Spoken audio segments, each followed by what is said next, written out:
When we open the Bible, the first sentence thunderously declares a universal truth. In the beginning, God created the heavens and the earth. This statement, like a stabilizing force, establishes God's supremacy as the sole creator of all things. From the birds of the sky to the fish of the sea, from the vast grasslands to the beasts that roam them, and even us humans, all are created by God's wise and powerful hand. The Bible clearly tells us that God looked upon all he had created and pronounced, "It is very good." Therefore, if someone told you that the Bible records mysterious creatures not directly created by God, you might think it's far-fetched, or even a distortion of faith. This seems to directly challenge the very foundation of faith. Could there be another source of power besides a single creator? However, the Bible's depth and mystery lies precisely in the fact that it is not a simple, black and white collection of fairy tales, but a magnificent epic filled with tension, conflict, and revelation. It never shies away from the darkness, chaos, and rebellion of the universe. Today, we will dive into the depths of Scripture to discover three mysterious beings, not created by God, hidden between the lines. Let go of all your preconceptions and prepare for a mind-bending experience, for the discoveries we're about to make will completely overturn your understanding of the biblical world. The answers will be truly unexpected. The first mysterious creature we'll seek, its name echoes through history, royals, and ancient legends, and is enough to strike fear into the hearts of even the bravest sailors. Leviathan. The very name itself is imbued with power and terror, like the heavy sigh of the deep. At the end of the book of Job, amidst unbearable suffering, Job agonizes over God, seeking justice and an explanation. However, God doesn't offer him a rigorous theory like a philosopher, nor does he offer gentle, soothing words like a psychologist. Quite the contrary, God speaks to Job from the whirlwind with a series of eloquent, majestic, and unanswerable rhetorical questions that, like a cosmic symphony, resonate with his transcendence and human limitations. Amidst these thundering verses, God devotes an entire chapter to a vivid and colorful portrayal of Leviathan, a richness of detail and grandeur unparalleled in the entire Bible. This is no casual display of power. Rather, God is responding to humanity's deepest suffering by using the most awe-inspiring aspect of his creation. God asks Job, "Can you catch Leviathan with a hook? Can you hold its tongue with a cord? In vain do men hope to catch it. Will not their fear at the sight of it be overcome?" This opening question establishes an unshakable tone. Leviathan is beyond human power, even beyond comprehension. God's subsequent description unfurls a vivid and terrifying picture before us. Its body is covered in impenetrable scales, like a tightly packed shield, sealed shut, impervious to even the air. Swords and spears are like fragile straw before it, and stones are but shredded grass. God continues his description. When it sneezes, light comes out. When it opens its eyes, it opens like the morning light. Imagine that giant eye-opening from the depths of the sea, like the dawn itself, radiant with the light of judgment. Even more terrifying, from its mouth go forth burning torches and flying sparks. From its nostrils proceeds smoke like a boiling pot and a burning reed. Its breath kindles coals and the flame goes out of its mouth. This is no longer any creature we know of, but a walking volcano, a living purgatory. It stirs in the abyss like oil boiling in a pot, the deep roiling before it, and its path leaves a luminous trail behind it, so much so that the psalmist exclaims, "One would have thought the deep had grown gray hair." Finally, God makes a startling gesture for this behemoth. There is no creature on earth so fearless as it. It scorns all that is high, it reigns over all the proud beasts. Reading this, a great question hovers in our hearts. Isn't such a specific and powerful creature the pinnacle of God's creation? God himself explicitly calls it creature. The mystery here lies in the need for a deeper understanding of the word creation. In Genesis 1, God's creation is a process from nothing to something, from darkness to light, from chaos to order. Before God said, "Let there be light," the earth is described as formless and void. Darkness was over the face of the deep.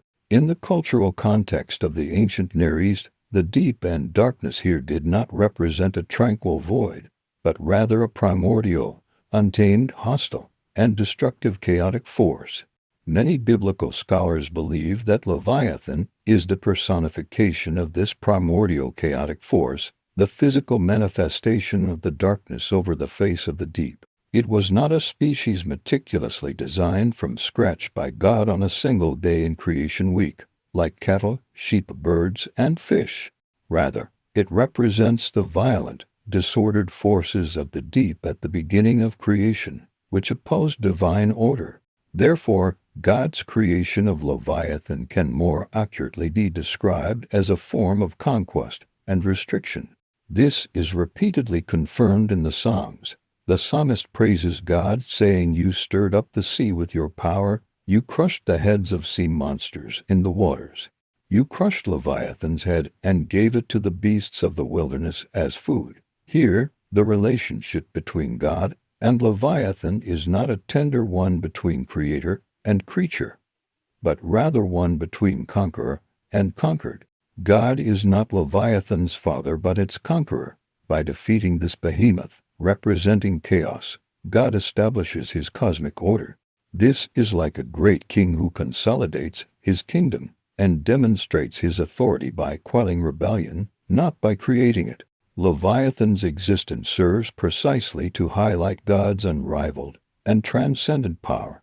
When God showed Job the Leviathan, he wasn't showing off his impressive pet. Instead, he was using a metaphor of power Job could understand, saying, "Look, even this force, representing the most primitive, violent, and proud in the universe, is under my control.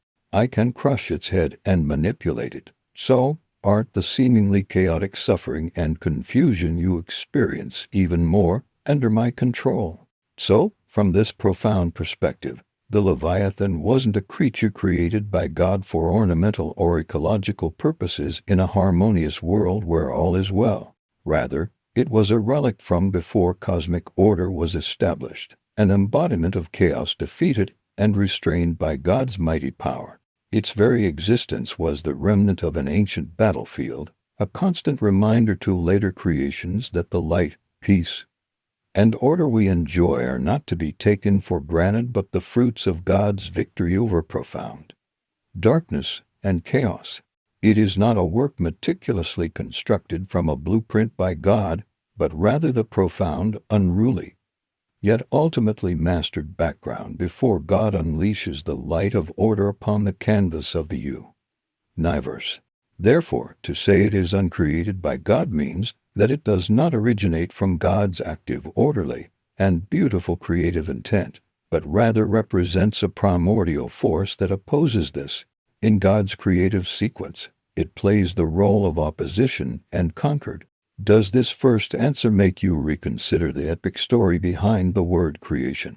Next, let's consider the second mysterious creature, which often appears alongside Leviathan. One controls the deep sea, the other dominates the land. Behemoth is the overlord of the land, and its name is Behemoth. Also in the book of Job, immediately before the breathtaking description of Leviathan, God introduces Behemoth to Job as a prelude to his transcendent wisdom. God said, "Look at the hippopotamus. I made him when I made you." The term hippopotamus here is a choice made in the Chinese translation for ease of understanding. The original word behemoth means behemoth in the plural form.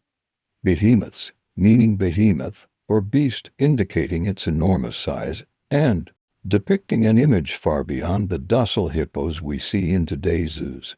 It is a mythical being, the ultimate symbol of the earth's power. The text meticulously describes it as eating grass like an ox, a powerful description that suggests its immense strength. Yet its nature is not bloodthirsty. Its power lies in its loins, its strength concentrated in the muscles of its belly, like a core of steel. Its tail swings, as strong as a tall cedar tree, its bones are like solid copper pipes, its limbs like heavy iron rods. Each of these descriptions builds a sense of unparalleled, indestructible physical presence. The mountains produce its food, as if the entire earth were feeding this king. The beasts of prey roaming around it hint at its undisputed supremacy in nature. It rests beneath lotus leaves, hidden among reeds and marshes, one with the earth. Even when the river overflows, its roaring torrent sweeps against it. It remains unfazed. Even when the Jordan rises to its brim, it remains unmoved and moved by the collapse of Mount Tai. Then God delivers a crucial and profound description. He calls it the foremost of my creations and declares, only its maker can approach it with a sword. These words are the key to understanding Behemoth's uncreated nature. On the one hand, God's explicit statement, I created it, seems to directly deny our inquiry. But on the other hand, the phrase only its maker can approach it with a sword radically distinguishes it from all other animals in Genesis. In Genesis, after creating humanity, God explicitly bestowed upon humanity supreme authority. Be fruitful and multiply and fill the earth and subdue it. Have dominion over the fish of the sea and over the birds of the air and over every living thing that moves on the earth. Humanity was established as God's steward on earth, possessing dominion over all other creatures. Adam's naming of all the animals embodied this authority. However, Behemoth was clearly an absolute exception. It was a creature that not even humanity could approach, manage, or name. Its existence seemed outside the domain of dominion originally bestowed upon humanity by God, existing outside the familiar ecological order. So, why was Behemoth so special? What was the true meaning of its existence? If Leviathan represented the primordial chaotic power of the ocean conquered by God, then Behemoth could be understood as the ultimate embodiment of primordial terrestrial power. It was called the first of God's creation, and this first did not necessarily refer to first in chronological order, but more likely to first in rank and power. It represents the primal, rugged, untamed, and boundless power of God's creation of the earth. It grazes like an ox, seemingly docile, yet possesses a strength that forces even mountains to serve it, and a stability that even overflowing rivers cannot shake. It is the heart of the earth, the embodiment of its oldest and most solid force. Its uncreated nature is reflected in its purpose. God created cattle and sheep to provide food, clothing, and aid in farming. He created flowers, plants, and trees to adorn the earth and bear fruit for humans and animals. These creations are inextricably linked to human survival and God's overall plan of governance. They are part of the very good world God has prepared for humanity, and their very existence is, in some way, connected to humanity. But what about Behemoth? It serves no human purpose, nor can it be governed by humans. Its existence is a pure monument to power, a living sculpture that exists solely to demonstrate the unfathomable majesty of the Creator himself. It does not belong to the human ecosystem, but rather to God's sovereign showcase, a masterpiece closed to the public and reserved for the admiration of God alone.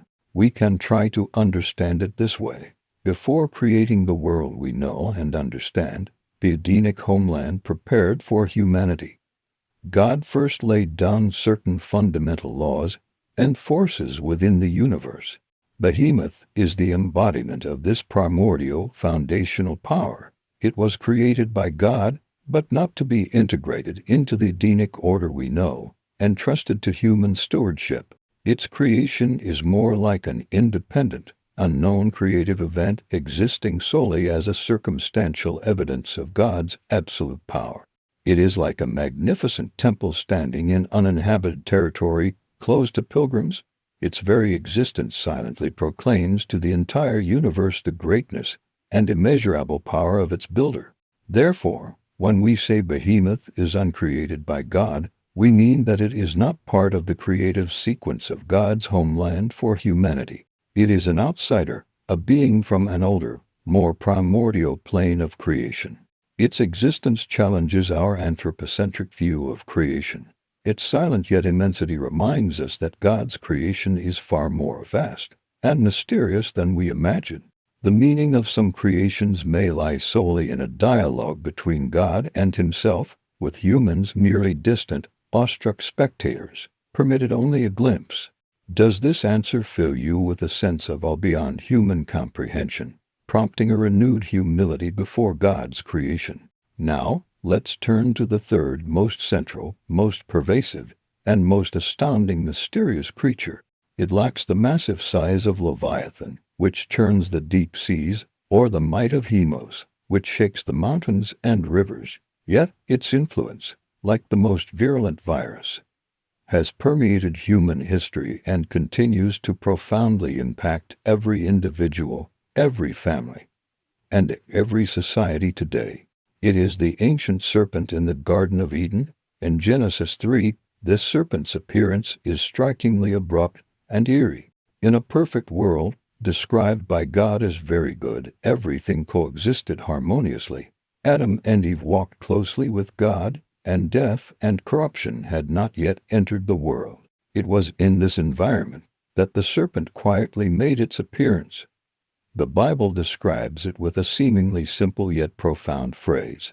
The serpent was more cunning than any beast of the field that God had made. Then, something extraordinary occurred.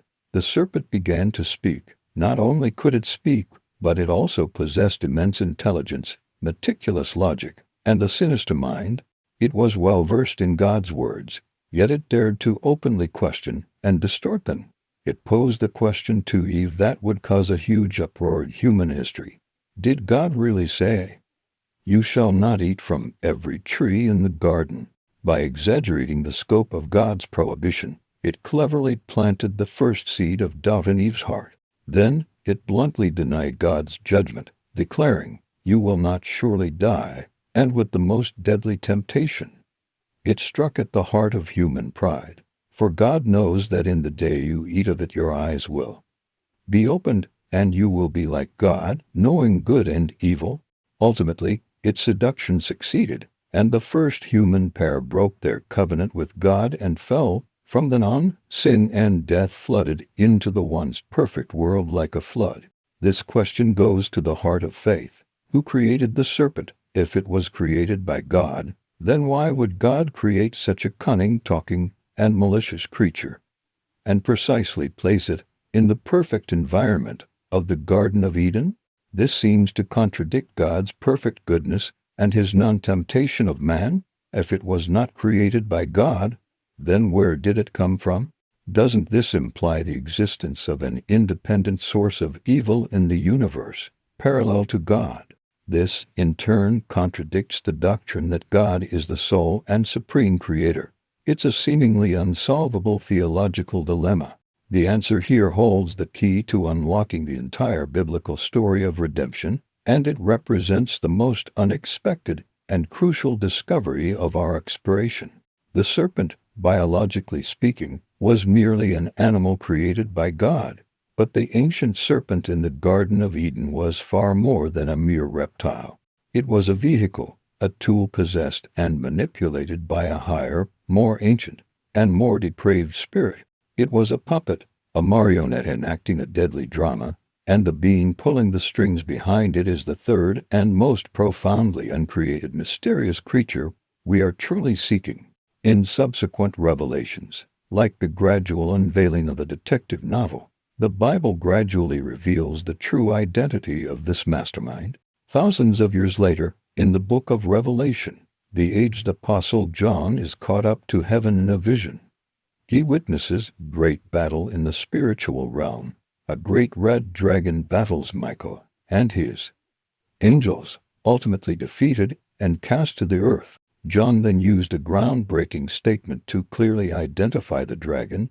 The great dragon is that ancient serpent, called the devil and Satan, who deceives the entire inhabited world. These words, like a bolt of lightning, cut through the fog of history, firmly linking the ancient serpent in the Garden of Eden in Genesis with the fallen archangel known in the spiritual world as the devil and Satan. So, who is Satan? Was he created by God? The answer here is the starting point of the entire human tragedy. Both yes and no. Passages in Ezekiel and Isaiah are widely considered by theologians to describe Satan's glory before his fall. He was once the bright star, the son of the morning, with a name called Lucifer, meaning bringer of light. He was once an anointed cherub before God's throne, adorned with dazzling gems, and walked amidst the flaming stones of God's Garden of Eden. God's word says of him, "You were perfect in your ways from the day you were created, until unrighteousness was found in you." This is the key to unlocking the mystery. Perfect in your ways from the day you were created clearly indicates that God created him from the beginning as a perfect, glorious, wise, and beautiful archangel. God did not create evil. Everything he created was very good. God created a perfect spiritual being endowed with supreme wisdom and free will. However, this very being, endowed with such high status and precious free will, became proud of its own beauty and glory and ultimately chose to fall. Isaiah records his inner monologue, "Those 5 fateful I will ascend to heaven. I will exalt my throne above the stars of God. I will sit on the mount of assembly. In the uttermost parts of the north, I will ascend above the heights of the clouds. I will make myself like the Most High." This pride and rebellion, born of free will, is the true origin of sin. The evil nature of Satan was not created by God. God created a perfect angel named Lucifer. This angel, using his God-given free will meant for love and service, transformed or corrupted himself, becoming Satan. The very meaning of Satan is resistor and accuser. This evil nature is the self-denial and distortion of a creature's own perfection, a horrific product of uncreation. Evil isn't the addition of something new, but the loss of something: the love, humility, obedience, and light inherent in union with God. Therefore, Satan, the evil spirit, is the purest and most profound example of uncreated on our list. God created the perfect vehicle, the cherub named Lucifer, but he did not create the rebellious will and evil nature. This evil is a horrific byproduct of the abuse of free will, a self-generated void that devours life. Then, to amplify its rebellion, this fallen spirit used a serpent in the Garden of Eden as a medium and disguise, injecting its uncreated evil and lies into the perfect world created by God, polluting humanity and, indirectly, the entire creation, causing thorns and thistles to grow on the earth. Therefore, when we look back at the ancient serpent in the Garden of Eden, we see not just one animal but the superposition of 2 entities: the serpent's body, a living being created by God, and the self-corrupted and created evil will. This evil will is Satan. He is not an independent deity equal to God, capable of creation, for his very existence is a dependency and parasitism on God's creation. He lacks the power to create, only to corrupt and distort. He cannot create life, but can only lure it towards death. He cannot establish order, but can only spread chaos and lies. Leviathan represents the primordial chaos conquered by God, external to the orderly world. Behemoth represents the primal force created by God but external to human governance. Satan, the figure behind the ancient serpent, represents the most radical and inherent form of uncreated evil, rising from the abuse of free will within God's perfect order. These 3 entities, from 3 distinct dimensions: chaos beyond the universe, sovereignty above humanity, and rebellion within order, collectively reveal a profound truth. The biblical worldview is far from a static picture of God created everything, all harmonious and beautiful.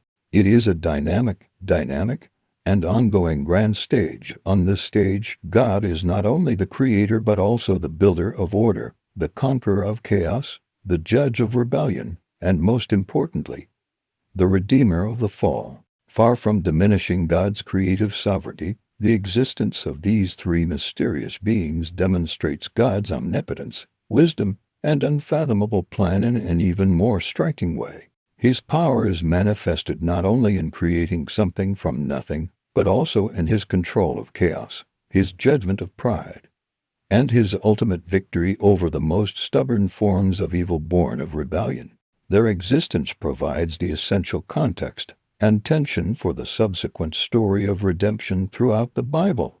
Without chaos, how could order be precious? Without creatures so arrogant they despise everything, how could God's supreme humility be demonstrated? Without the fatal fall, what would be the meaning of the sacrificial love on the cross?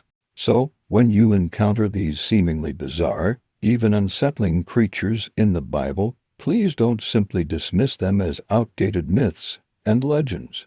They are profound theological symbols, windows that lead us into a deeper understanding of God's character. Leviathan instills on us before the might of nature, and even greater on us for the God who has conquered all the chaos of the universe.